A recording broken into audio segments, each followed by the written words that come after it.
I'll start with just, the funny thing is that a lot of what's been unfolding in the world, I just feel like I was fortunate for the internal life of court to kind of be unfolding in parallel.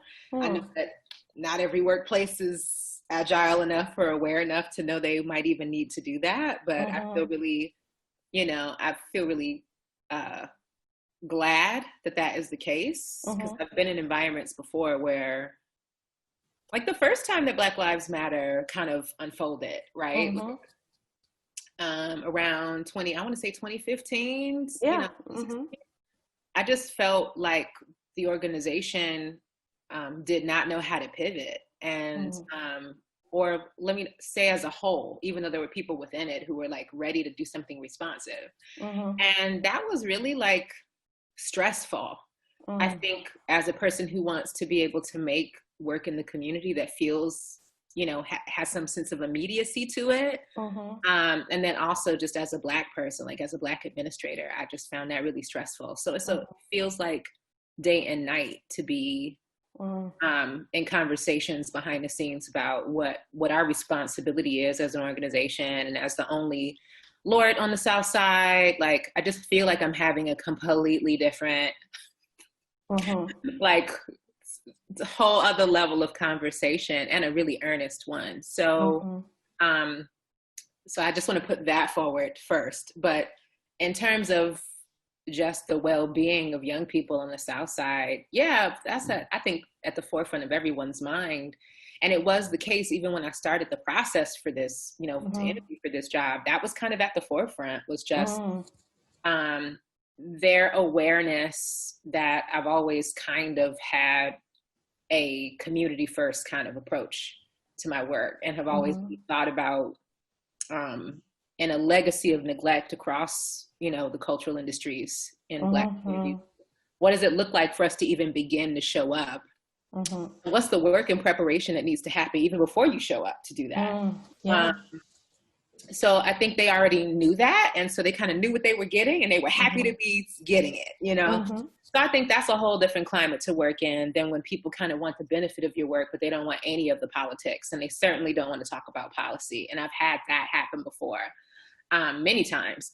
And so, again, it was another situation in which I felt like people wanted me there for the change that my approach to work brings, holistically. So they were excited to like just open up the conversation as broad as I wanted it to get about. That's awesome. Yeah. And that was even before these uprisings began, even before that. And then the pandemic kind of began, the seriousness of it for all of us began to unfold as I was like further in the process. And then it just became about, all right, what are the things that we're going to be thinking about to foreground mental health as an aspect of our work in the fall? So I've been focusing a lot on doing my own homework about, social emotional learning, checking in with everyone who's engaging with youth in our programs, and even if they are a mandated reporter, figuring out what kind of trainings we need as like a refresher, just for recognizing when our young people are struggling, suffering, and the ways that that might not always be readily apparent, but we have to be checking for it, and we have to be more vigilant than ever now for what those nuances mean. I think I'm really lucky because the teaching corps here, a lot of them have been here for a long time. So I think it would be different if like the corps was really young or really new. And not necessarily young in age, because I don't want to say that I'm calling them old, but I mean, they're experienced. Right, they're experienced. Right, and some of the, we have a newer lead teaching artist who is a somewhat recent graduate, but has been out of school a few years, has taught in a few programs, and then we have co-teachers who I think are even more new, but they are mentoring, they're paired lead teaching artists. So I feel like the level of discussion that we can have about putting everything in the context, like in the context in which we show up, is just a higher level of discussion. And I really do believe that the educators who have been in this residency, some of them for almost a decade, like, they have strong bonds with their schools and with the teachers in those schools. And I've started already to meet with like virtual meetings with the teachers within CPS who we partner with, for lots of reasons, to introduce myself, to share my approach to, leadership, to make myself available to them, to troubleshoot around like the realities of teaching now. But one of the really great affirming things that has happened in all those discussions is they've asked, like, we know you'll probably make changes. Can I still have my teacher back? So they love their teachers. That's really important. Yeah, they have been like, I know you probably gonna have your own things you want to do, but can I just make a request and have my teacher come back? And my response has been like, of course. Yeah. Like if you have a really great rapport and you love the education you're getting and you love the partnership that you have in that educator, then why would I change that? So I think it's been really affirming to learn that and so that the teachers and, this is their moment. If they want to critique, if they want to make changes, if they want to, I'm the person who they would talk to. The only thing they've asked for is like, can my teacher come back? Yeah. So, so I just feel like, and even though the world is in a really, I think, strenuous place, like there's a lot going on. Is grueling at times, is heartbreaking at times.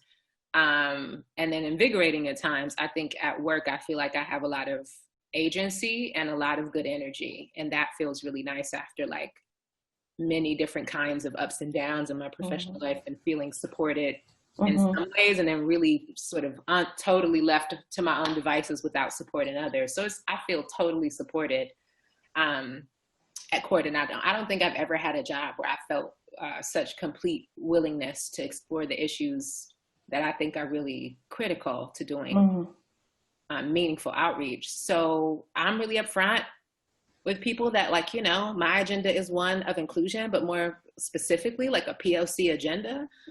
That's, I am interested in the health of a cultural landscape in which marginalized people are focused on exclusively because they are underrepresented and they are underserved and they are underappreciated, undervalued, underpaid, under whatever. Like all the unders. All the unders. So I'm really big on making sure that people of color are represented in the teaching staff and the outreach and the content.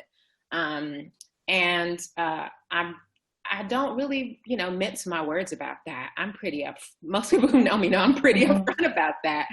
So, one of the things that I'll be looking at, because our curriculum does really already, we have a Lorraine Hansberry residency that's focused on women writers. We have a August Wilson residency that's like focused expressly on his works. And so more than anything, for the first time, I don't feel like, oh, there's a lack of representation of like Black writers and where do I make them fit?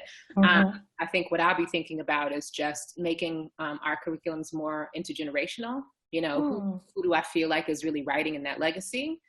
And who, and I really want young people to know that like someone is alive and writing in a context that they might appreciate right now and kind of writing to their experience right now. I want them to know that that's been going on. Like that's the legacy project, but also like somebody's doing that right now, because I think then that connection to like, and that could be me, right? Like at some point I could do that. I want that connection to be made so that I think in a lot of ways, no matter what kind of like socioeconomic or cultural background you're coming from, just most of the people I know, didn't really have parents who were like, go pursue a career in the arts. They didn't really especially BIPOC people. Right. I mean, I think in general, but yeah, probably more specifically for people of color. I can only really speak from that experience, but I have parents who wanted me to have a more quote unquote practical profession and had a lot of anxiety about my insistence on a career in the arts. So one of the things that I just started to talk, with my leadership about is what do we do to kind of create greater intensity and focus and opportunity for students who are really rising to the top as people who are serious and have a lot of, potential. Right now, most of our residencies participate in the August Wilson Monologue competition. And as some of those students matriculate through the competition, other students, I think, move on to other residencies or their portion of the residency ends. And so I'm more interested in two things going into the fall, trying to figure out a strategy in which more students actually have other things that they can be focused on, motivated about, and integrated into. So they're not kind of just sort of left to the side while other students go forward. But then also those students who really do put in the time and intensity of commitment to go forward in the competition, that they have something that is a more, advanced step that they can go to, whether it be later in the year or out of school time during the summer.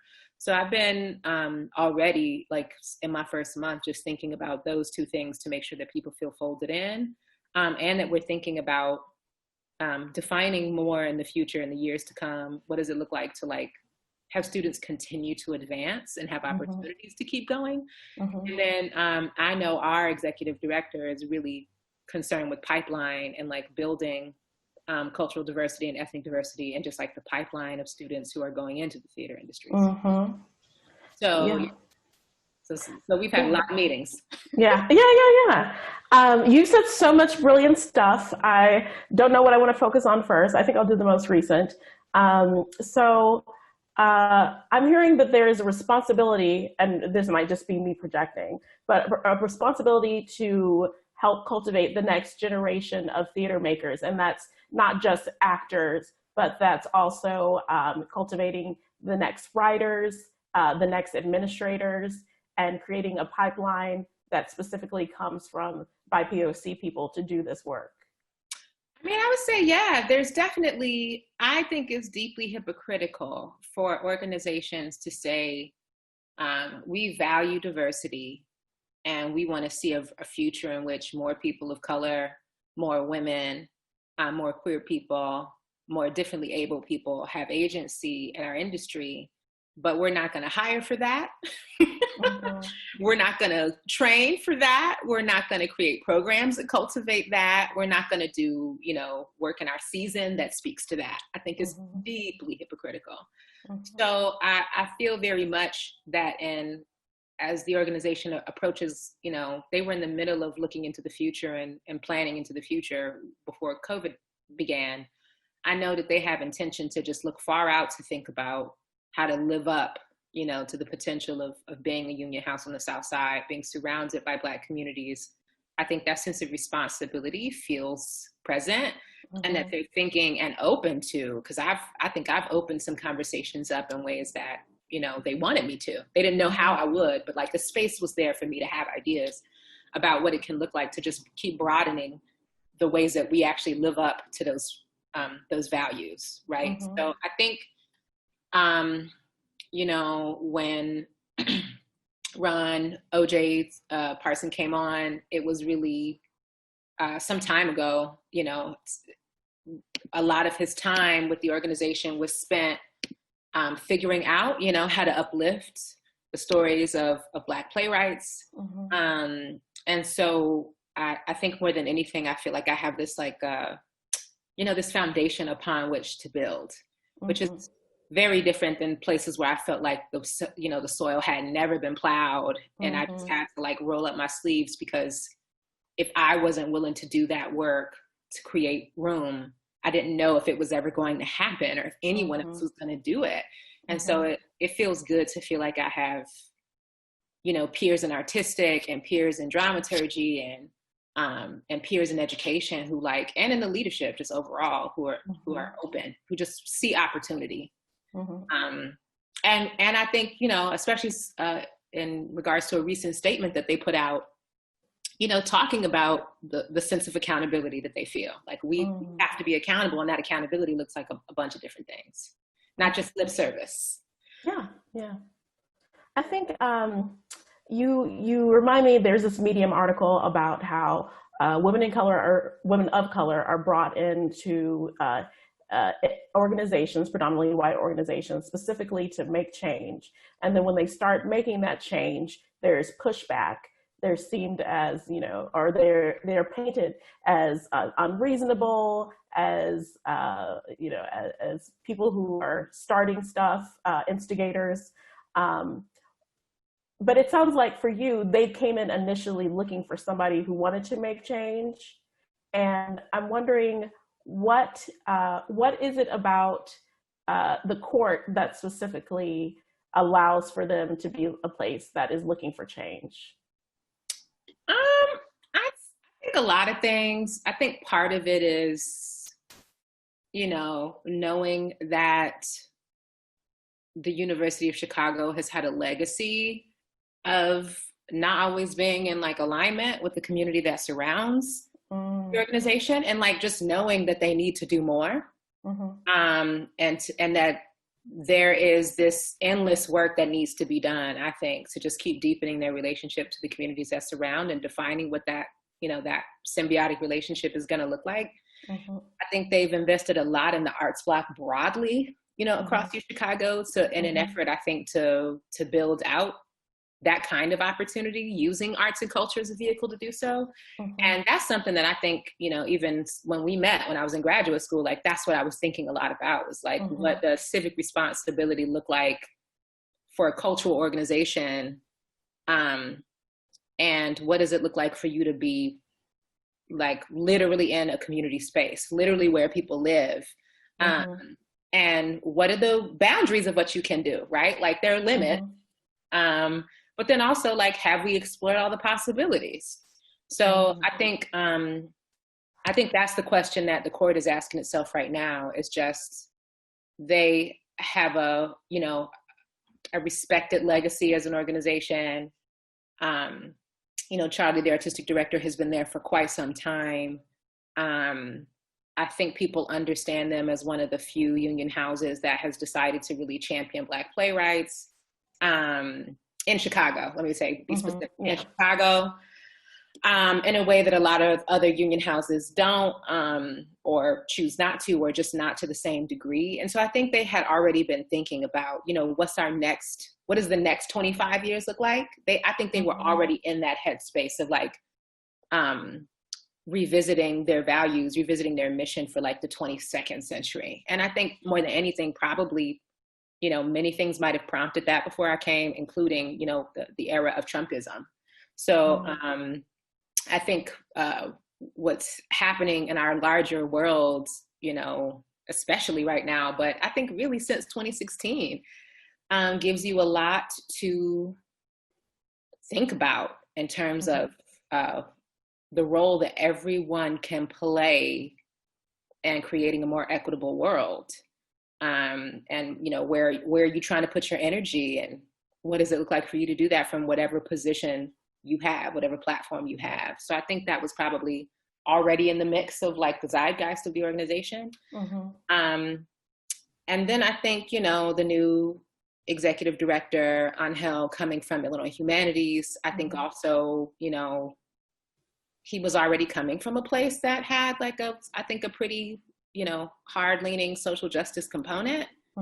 And so I think, that's, in my mind, him being appointed as the new ED, to me, just said, oh, okay, that's the direction they're trying to go in. Because that's the kind of work he has championed, over time, and especially in his tenure at Illinois Humanities. And so, to me, from the beginning, we were talking about it. From the beginning, we were talking about what the possibilities were. It was never about, well, let's explore whether or not you're qualified to do this job. And then part B is like, your vision for the city, or for working with youth on the Southside, or even for like the learning community that consists of Amplify, which is like the U Chicago Arts Block, and working with community partners at the 6 residency schools where we work. And it was all one integrated conversation from day one. It was all like, let's talk about, this part of your experience, but also like how you would want to apply that, how you see that playing out in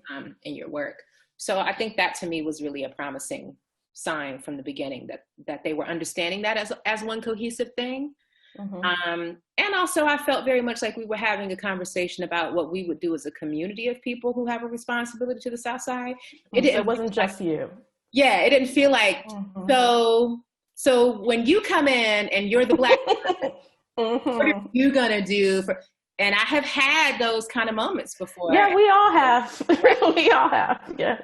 So it felt very much from the beginning like, no, this is the trajectory that we're on, and we're really interested in exploring with you what you would add to this trajectory that we're on. Yeah.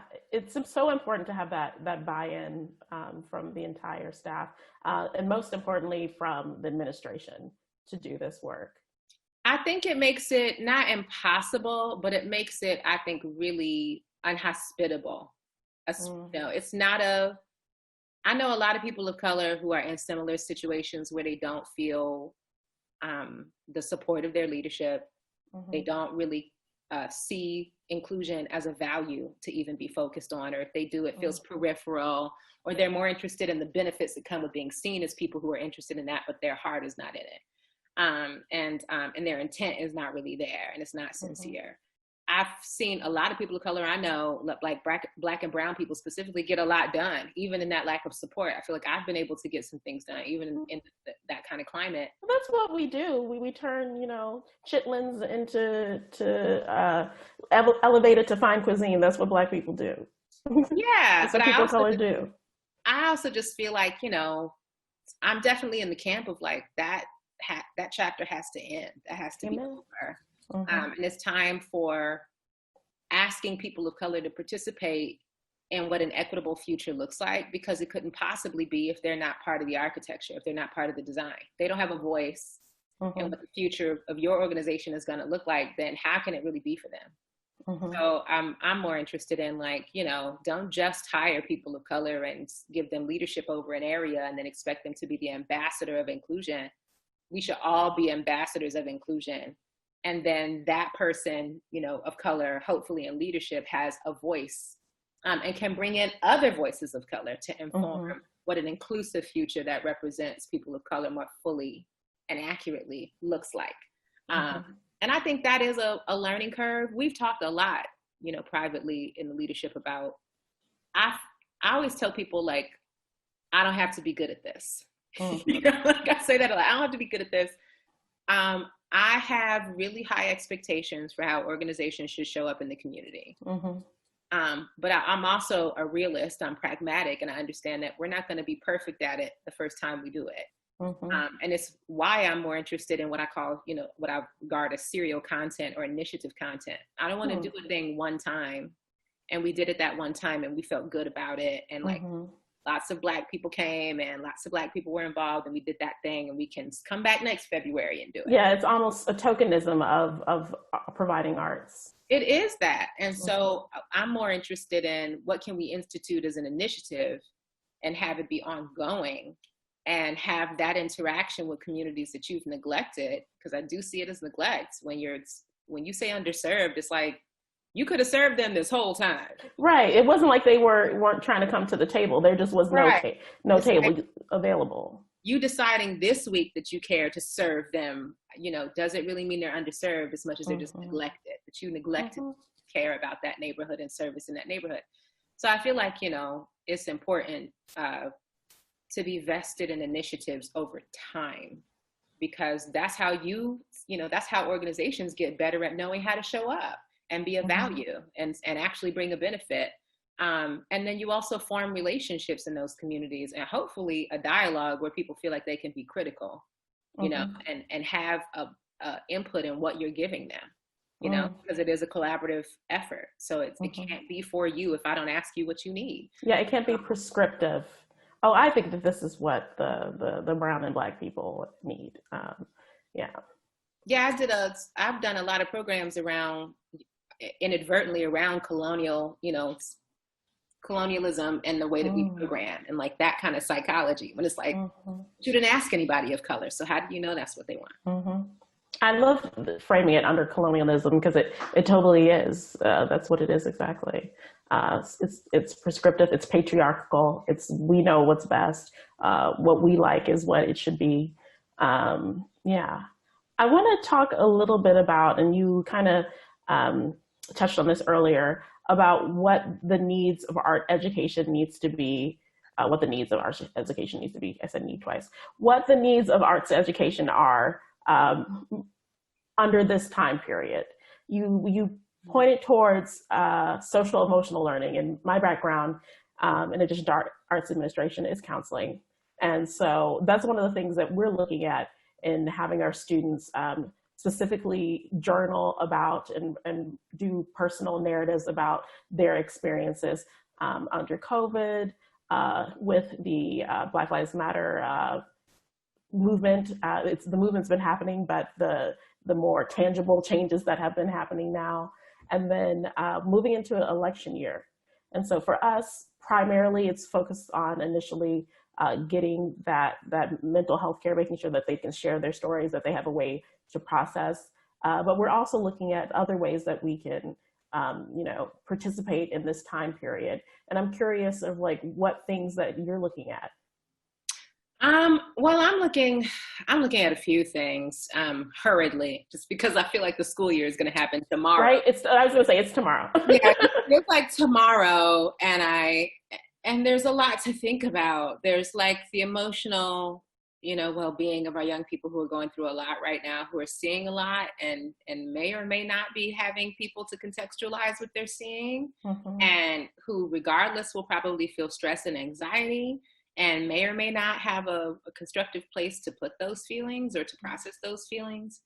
So I'm actually actively right now in the process of, I have a weekly meeting with our CEI team, which is Court Education Initiative team.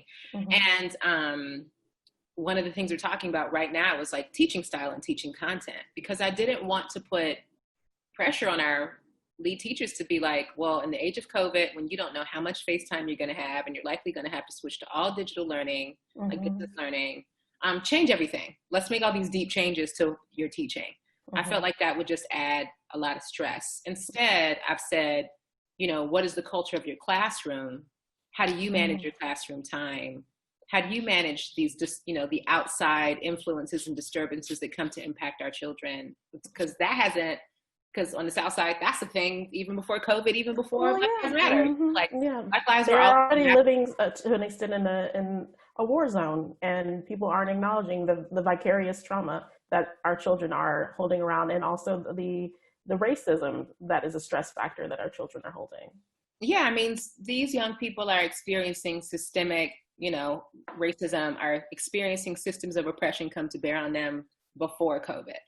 And before even, sort of the event of Black Lives Matter, and also I believe, their Black Lives are mattering before we have the hashtag. So I think I've always been interested in personalized teaching. I took a lot of classes at the theater school when I got my master's in arts leadership and psychological development for adolescents. And I wanted to take classes. I had to get special permission to take classes in the School of Education because I wanted to be in the same room with CPS teachers who could bring stories and scenarios and anecdotes that like only an experienced CPS teacher who is confronting these issues day to day would bring.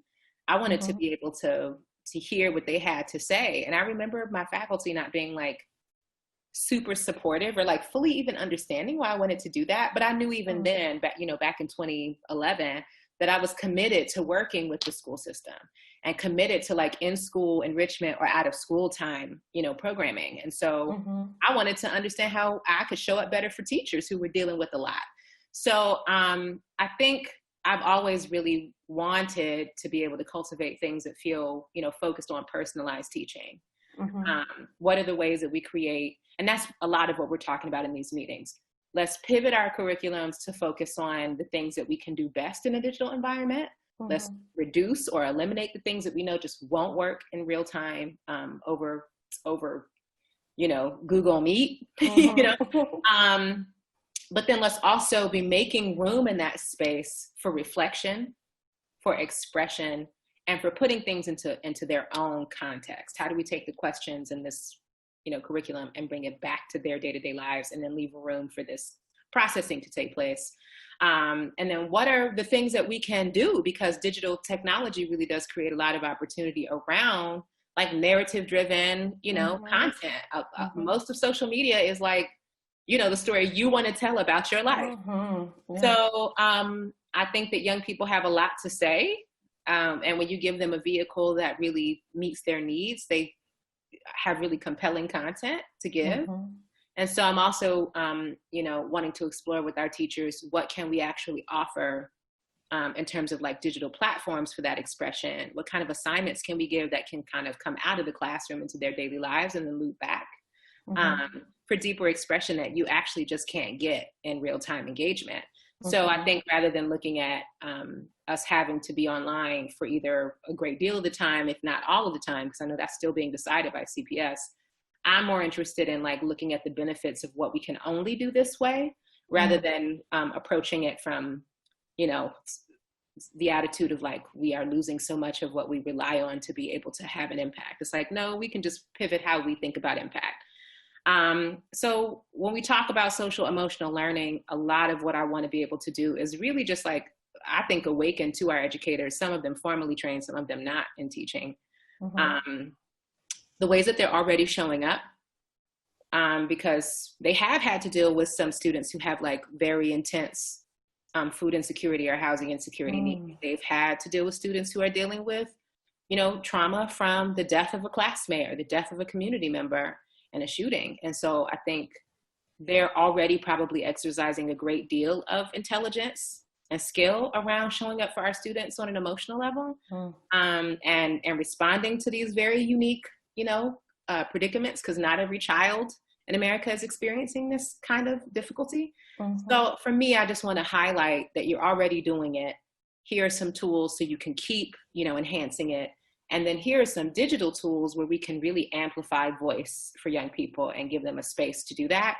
And then I kind of feel like after the first session, because we have a, you know, a fall winter session, and then we have a like a winter spring session, I'd like to really just pause and see what we've learned in the middle, because this session will be unprecedented in the way we have to do it, to revisit with our teachers what they need to pivot, but then also go like, what is working and what isn't. And I prefer to be in a teaching culture of continuous learning like that, because then everything is what I call crackling. You know, it stays crackling because it doesn't, you don't allow it to get stale, because that constant evaluation is there. So I've already started to talk to them about the different way that I think about evaluation, that I think about PD. And I even had one of our educators say, "You keep saying PD, like what does PD mean?" And he was like, "You know, I know it means professional development, but like, what do you mean by that?" Is what she was asking. I was like, continuous learning, you know, continuous tweaking. I don't think it's about being perfect. I think it's about excellence. I think it's just about continuing to revisit your teaching to go, am I getting as close to meeting the needs of my audience as possible? And if I'm not, what am I willing to try and do and add and learn to bring to the classroom every week to keep things feeling urgent and energetic? So I think that that's something that, you know, I'm going to spend a lot of time on. We're going to take a break in July, but when we come back in August, as we prepare for the school year more intently, I'm going to be adding a lot of that. But like I said, it's already there. I think it was just about giving it the time and attention that it deserves as a practice in the classroom. And then also, I think supporting our teachers and saying, you're already doing it, because I think it's also a stressful time for them. Because they're very invested in the lives of these children, and some of them, you know, they graduated and we weren't there. And some of our projects just stopped mid-flow in April. And so I think that they were also feeling very much like, you know, we want to be there at this moment, and we physically can't be there. And so part of this focus was also on me being like, but you have been, but you have been and you are. And so let's not lose that, and the stress that we feel and the disadvantages that we have in the moment because of COVID, you know, or even because we've missed pivotal moments that we are the celebratory moments that we love to have. Okay, now I'm just meandering. I'm gonna be quiet. No, I really liked what I'm impressed with, and I think I can learn a lot from it, is that you have a very assets-based language around the work that you do. And, you know, so often when you're dealing with children of color, it's always deficit-based language. It's that they are underprivileged. Well, no, they're not underprivileged. As you said, they were neglected. They were neglected. There was a choice that was made. Whether or not it was conscious or not, to not serve those students. Also looking at the assets of the digital platform. I love that. Like, what are the things that you can only do on this platform? Let's not look at it as a block for us, a hindrance. Let's look at it as an opportunity. And looking at the assets that your teachers already have. I think that must be really encouraging for them, that you're coming in, you're not saying, oh my God, everything is wrong here. It's like you have all these things that you're already doing so well. The teachers, you know, in the schools already have affinity for the teaching artists. So how do you bring out the best in them? So I really love that. Yeah, I definitely think that I have felt most nurtured by my peers. I have felt most nurtured by community organizers in this city. And I have felt most nurtured by like the creative community of people of color. And so much of that asset-based, way of living and working is like inherently there.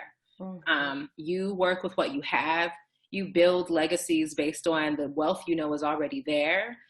Because I think the deficit-based thinking and action is the language of oppression, and it positions people of color and Black people in particular as a problem to solve. And I, having been a kid who went to public school who got treated that way, and living in a world in a Black body where I'm constantly seeing messages where I'm a problem to be solved, I definitely think that one of the most responsible and nuanced and necessary things that we need to be doing with our young people and with the people who engage those young people on our behalf is just creating a culture where we are looking at the value that's there, and we're highlighting the value that's there, and we're reinforcing the value that's there. Because I think that when people have confidence, that more potential exists the more confident people are. So I think that focus on just building people up, I think perpetuates a culture of that being the culture in the classroom. So, and I feel like as someone who is like leading a department, I begin the exemplary, the example I want to see. I set that for myself.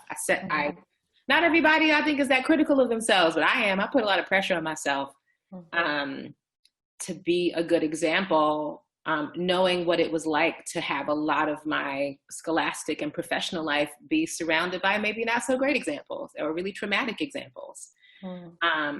And certainly, not very many Black examples. So I think I started maybe 5 years ago when I started to have a lot of young professionals reach out to me. I had not really, people can see you do things in life, but I think, I had not thought a great deal about anybody internalizing anything I was doing. But then you realize that people are deciding, some people might be deciding what they think is or is not possible because of you. And then the way you show up has like a deeper meaning. So after I kind of had that moment where I was like, wow, people believe they can do things because I believe they can. And because I have, because I believed I could. Wow, that's amazing that just that alone can be really powerful. And representation matters. It really, really does. And I think I knew that, but it's a whole other thing for like when people talk about representation, for them to be talking about you. Like I had not really thought about that until young women, young Black women were being like, no, I'm looking at you. And then it put the way I show up and what I decide to value, the way I treat people, everything from the things I give them to read, to think about, to just the climate I set in a meeting. I was like, wow, all of that matters. Not that it didn't matter before, but I think I have a more nuanced, as I mature, I become way more interested in using a scalpel, and a hatchet, I'm way more interested in like nuance and things way more because I'm realizing all the places where you can be putting impact that feel so unconscious, but are actually critical to the kind of climate and environment you want to create for other people. Using that scalpel, that makes me think of that we are, heading into somehow an election very soon. What are the type of things that you want to be cultivating and experiences you want to be cultivating for your students to help them be more civically engaged, to help them feel like they can be a part of the conversation as we lead into this pivotal event? I think this is one of the things I'm most excited about. It's like it's not really a void as much as it's an opportunity, like for us to step up. And I think it's the thing I'm most energized and like super Awesome. psyched about in the future. Like hopefully as soon as this year, I'm looking at all the curriculums we've done already to kind of tweak some things. And I'm revisiting some of the study guides that we've been using in the past because I'm bringing on like a research intern. Hopefully I can find the right person because it's a very specific thing I'm looking for, but someone who can make those connections between justice legacies, and arts movements in Chicago, in the Black community, which has a really deep history, and making those connections through our study guides to the plays that we've made guides around. Most of which are awesome. Yeah, most of them are, a lot of the guides, a lot of the things that we teach in class are either Greek tragedies or August Wilson plays. And part of the reason why is because we know we can be making connections in the classroom to content that teachers are already likely to have in their curriculum and be teaching. And so we do a lot of Greek tragedies, and we do a lot of August Wilson, and it correlates very nicely with what we know CPS will be teaching. So, but what I also really like is that questions about race, class, inequity, justice are inherent in those texts. They are. And so one of the things I'm really going to encourage, and I know that our teaching course, I think, is somewhat excited about, is like, it's okay to go right into that question. It's okay to make a direct correlation between this moment and that question, and to have a dialogue with your students about what they have to say about this moment. I think that's part of that personalized teaching approach and leaving room for their voice. But I also think it's just about voice. I think there's something really important about intervening in the life of a child to say, what you have to say is important right now, and valid right now, and impactful right now. You don't need an adult to qualify you. You don't need institutions to qualify you. And I think I feel like that's already been the case because youth organizations like BYP 100, exist in Chicago. So there's like a legacy already of young people not waiting for, an institution or other adults to qualify them to be activists and to have a voice and to make change in their city. So I definitely think that we want to, in the future, make that more a part of our brand. And there were some initiatives that I think kind of went dormant that were leaning in that direction for the organization. And one of the things I was most excited about is being able to like pick that baton up and take it further. So I don't know. So much of that I think has to do with like the future of what interaction will look like. So there's some things that I think I might have wanted to do in 2021 that I might actually delay depending on where we're at with COVID. But more time for me to think is not a problem. Like I don't have a problem with that, as much as I know the desire to find out how we can sort of activate our advocacy feels urgent to the moment. But what I'm more interested in is what can be sustainable and maintained and sustained indefinitely. And I've been really, really upfront with the leadership about that. Like whatever we do for our young people, whatever we are doing in earnest for the Black communities that surround our venue, like our space, let's take our time, because whatever we're doing in my mind is continuous, is ongoing, never has an end date. It's a commitment. It's not a project, it's a commitment. So I'm fine with some of the delays. It's inconvenient, but I'm fine with the delays that COVID has kind of created, because for me, I think it allows for me to take more time with being intentional. I want to talk a little bit about, now I lost my track of thought. I want to talk a little bit about the August Wilson monologue contest. And I want to talk about that because there was a Twitter thread that recently came out about how hard it is for BIPOC people to break into specifically musical theater programs. Just because of all the training, you need your voice lessons, you need your dance lessons, you need your acting lessons, you need to travel around the country to audition to get into these programs for college. Once you get into the program, you still have to maintain your voice lessons and dance lessons outside of taking the classes. There already is, not a lot of opportunity available for roles. Hopefully that's going to be changing for people of color. But I just want to talk about that program and uplift it more. And can you give us some more details about it?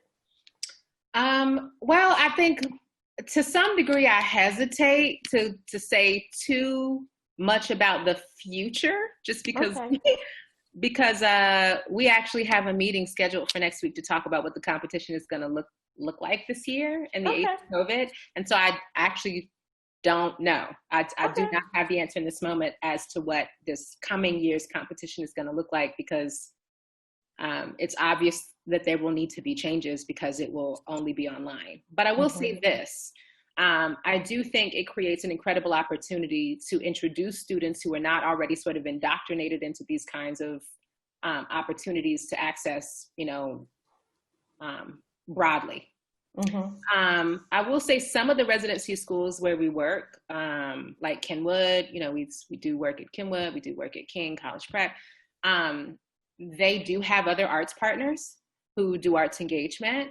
I don't want to speak for those organizations, but I don't know if they have something like this like national competition that is sort of brought to them as part of a companion to an existing ongoing residency. So I love that, we are teaching August Wilson, and as a part of that, students have the opportunity to compete in this competition and to get coaching from working artists in real time.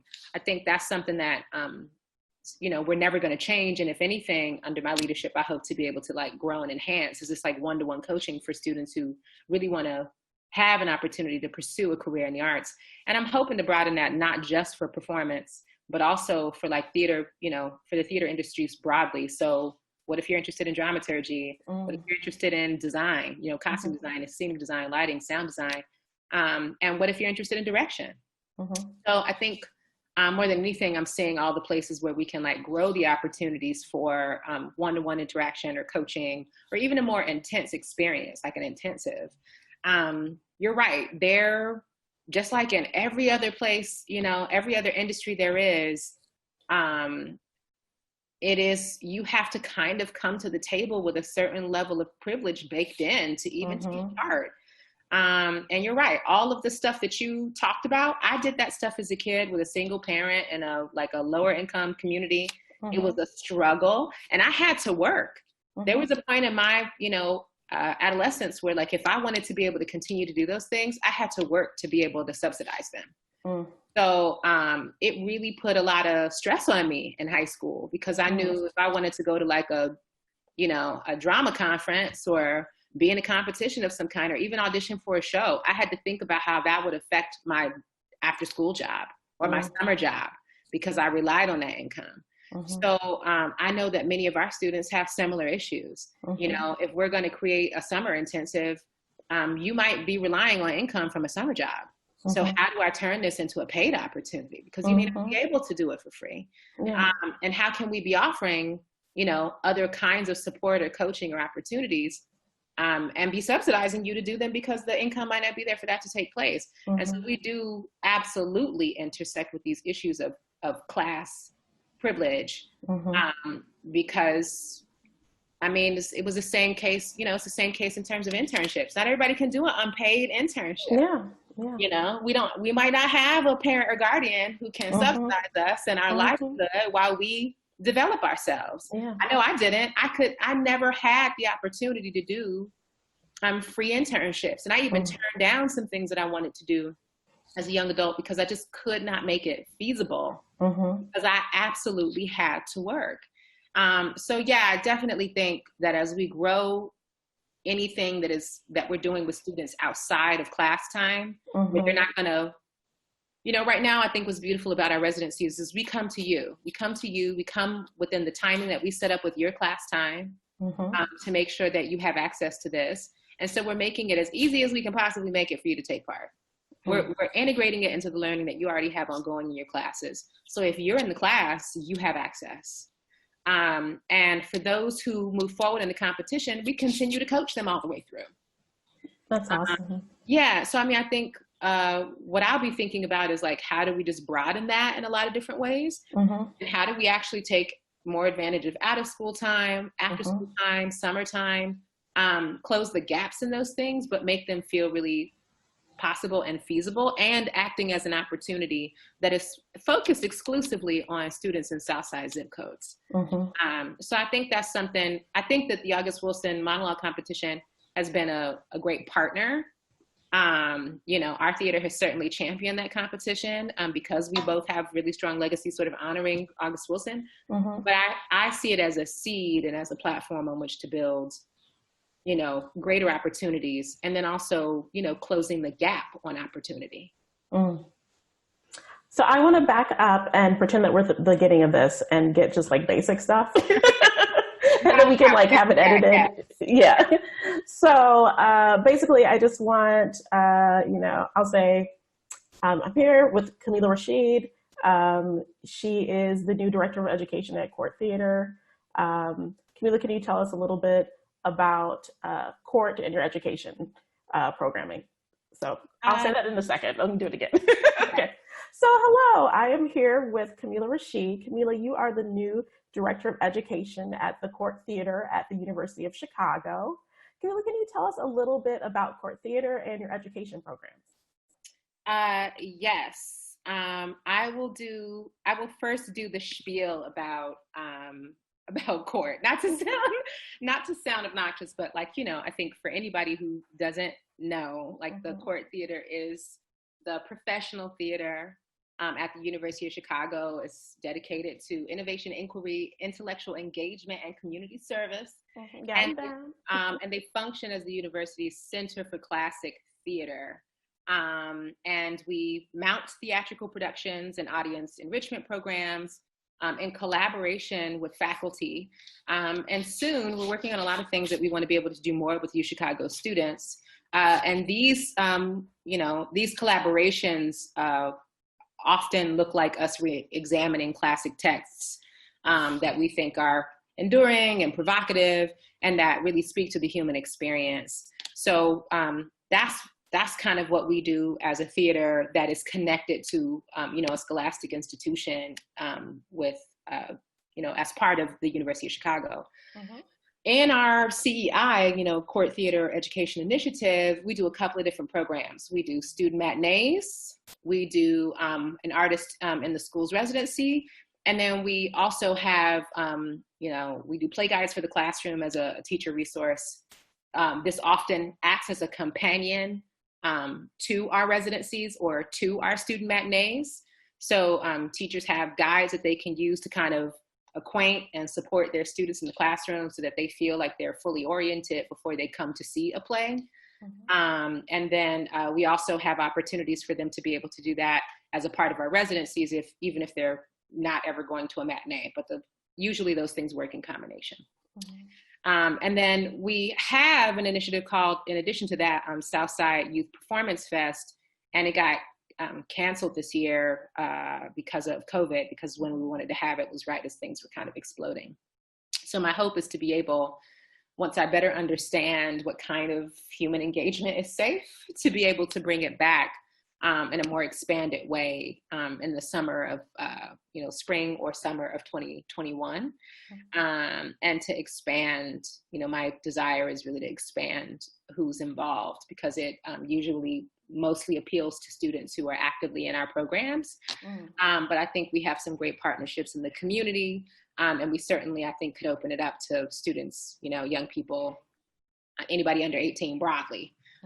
So I'm hoping to be able to kind of revise the scope of that program and to re-offer it to the community in the spring of 2021. The most intense, I would say, time-intensive program that we run is our Artist in the Schools residency. And each year we pair a teaching artist, a working professional in the theater industry with a school across 6 Southside high schools to enhance their theater arts programming. So most of our residencies are actually paired with a CPS teacher who teaches theater or drama. And so oftentimes those individuals are they teach literature and drama, some of our teachers. So I think they've become really beautiful partners in that way, because they are teaching about performance in one class and then can teach around a text in another. And I know some of our CPS teachers actually take full advantage of that duality in the way that they exist in their schools. And the goal of that program is really to, I think, create a lifelong appreciation for, theater, to let young people know that that is an industry that they can be a part of, whether it's as an artist or just as a theater goer. And then certainly through some of the work that we're doing, we're enhancing some fundamental skills around, literacy, comprehension, of classic texts. And then certainly like developing young people and building a collaborative spirit, because some of the projects that they work on as teams. So that's the work that we're doing right now. I think that there's a lot of discussion going on right now about ways that we can just enhance and grow that, that the spectrum of those things to include more people, include more students. But we're also talking about some interesting new things that we're about to do in the coming year. And I can't speak to it yet. I want to, but I don't want to get out in front of like very early discussions about what the future of community voice is going to look like in our space. But just know that we're working closely with our artistic staff to think about like, how do we just expand the conversation on what's going on in the world? How do we create more opportunity for young people to have that discussion outside of class time? Like just what are we making available for that? But then also just like the community at large, how are we making space for that? So there's more to come. I'll keep a lookout for it. Let me just look at my questions and see if there's anything that I would like to ask you.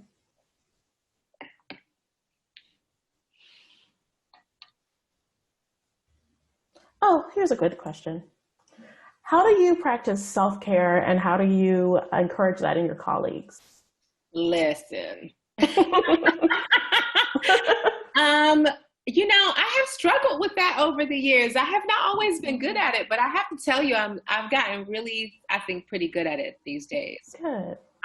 One of the things that I've started to do is I can get really intense and focused and like forget what time it is, and before you know it, you've been working like way too long. And so one of the things that I do is like a really simple thing. I just schedule things a lot. I'm obsessed with it. And part of what I schedule, the same way I would schedule, and plan like a project for work, I actually schedule and plan things, for my well-being in a similar way and with similar intensity. And in a way, it was just like, I'm really good at a project, right? I'm really adept at like developing and structuring it. But I was really, at one point, very bad at taking care of myself. And so I realized that I needed to kind of take that same kind of gumption around a project and apply it to my well-being, because, I'm no good to anyone if I'm ragged. I'm really no good to the world if I'm dead. So I wanted to make sure that I would, be here for a really long time.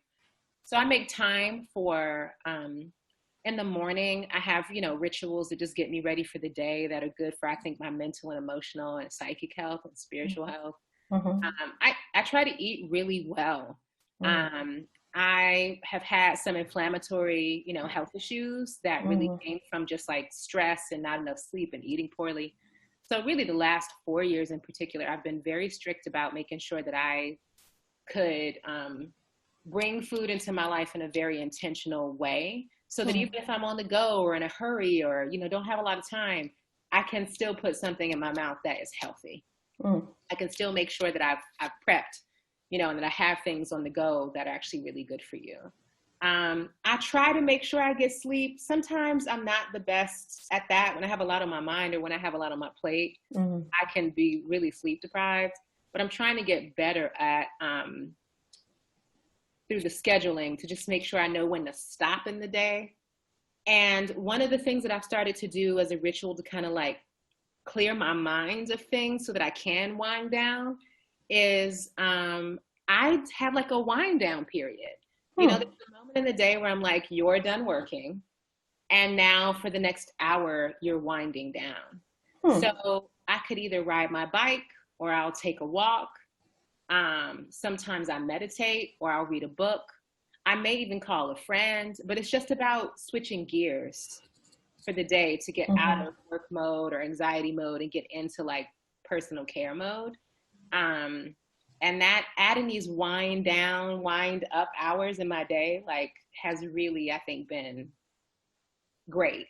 And then sometimes you get really busy and you just are not good at being busy. That's one of those things that I had to learn, like in order to take care of yourself, you have to be bad at being busy sometimes.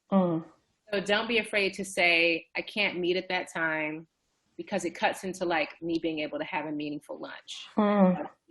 Or I can't go to that event tonight, or I can't be in that talk tonight because I did the thing last night or the night before that. So for balance, I can't, you know, like. Yeah, being comfortable with saying no. Yeah, setting boundaries so that you can be good at taking care of yourself. And that means sometimes that you are, you know, you're not good at being busy. So those are the main things. I will say I spend a lot of time thinking about how I can encourage the people that I work with. More than anything, I think it's the simple things. It's just sending notes of encouragement.